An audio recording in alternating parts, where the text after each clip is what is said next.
Welcome to Vyjayanthi kitchen. நம்ம கிச்சனில் இன்றைக்கி கேரட் அல்வா எப்படி செய்கிறதுன்னு பார்க்கலாம்.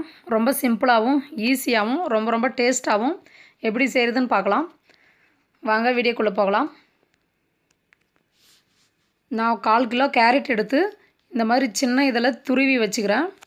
அதை இப்போ குக்கரில் சேர்த்துக்கலாம்.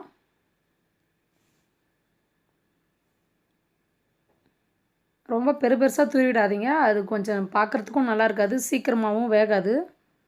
நம்ம இந்த மாதிரி சின்னசாக இருக்கிறதுல துருவி வச்சுக்கலாம். இப்போ ஒரு 1/4 லிட்டர் பால் ஊற்றிக்கிறேன் நான்.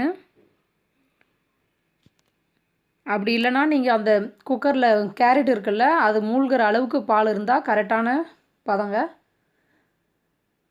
நல்லா பக்குவமாக நம்மளுக்கு கேரட் அல்வா வரும். இந்த அளவுக்கு இருந்தால் போதும்.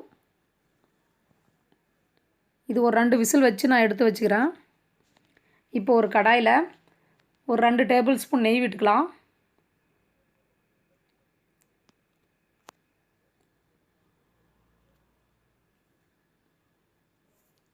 நெய் மெல்ட் ஆனதும் ஒரு 50 கிராம் ட்ரை கிரேப்ஸ் எடுத்துக்கிறேன், அதை சேர்த்துக்கலாம்.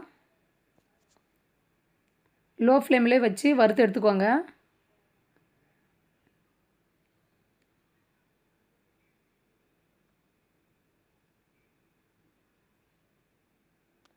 நல்லா புஷ்ஷுன்னு வந்துடுச்சு பாருங்கள்.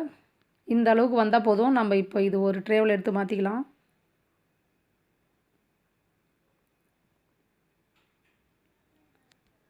அடுத்து ஒரு 10 to 15 முந்திரி கட் பண்ணி வச்சுக்கிறேன்.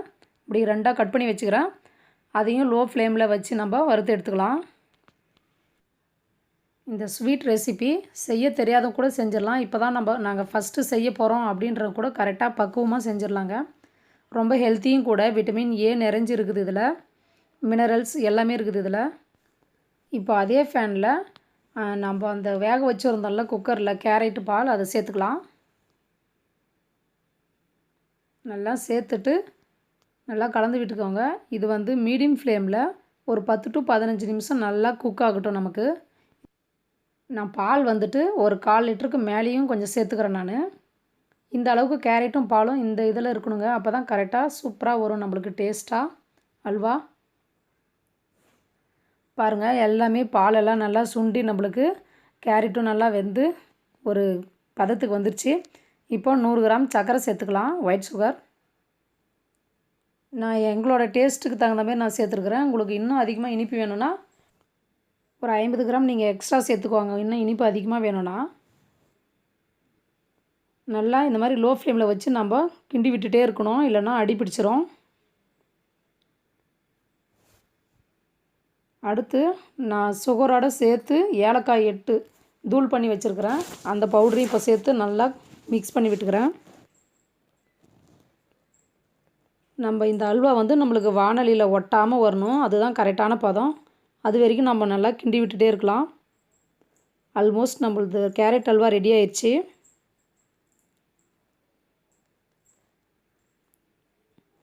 இப்போது ஒரு டேபிள் ஸ்பூன் நெய் விட்டுட்டு நம்ம வறுத்து வச்சுருந்தோம்ல முந்திரி திராட்சை, அதை சேர்த்துக்கலாம். இப்போது சேர்த்துட்டு ஒரு 2 நிமிஷம் நல்லா கிண்டி விட்டுக்கலாம்.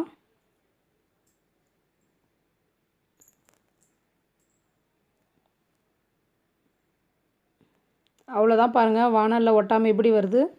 இதுதாங்க கரெக்டான பக்குவம். ரொம்ப வாசனையான டேஸ்ட்டான கேரட் அல்வா இப்போ ரெடி ஆயிடுச்சு நமக்கு.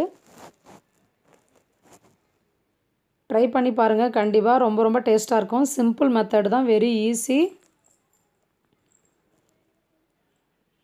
பாருங்கள், சாப்பிடணுன்னு இப்போவே தோணுது. இந்த ரெசிபி உங்களுக்கு பிடிச்சிருந்துச்சின்னா என்னோடய வைஜெயந்தி கிச்சனை மறக்காமல் சப்ஸ்கிரைப் பண்ணுங்கள், பெல் பட்டனையும் அழுத்திடுங்க. பிடிச்சிருந்துச்சின்னா லைக் பண்ணுங்கள், ஷேர் பண்ணுங்கள்.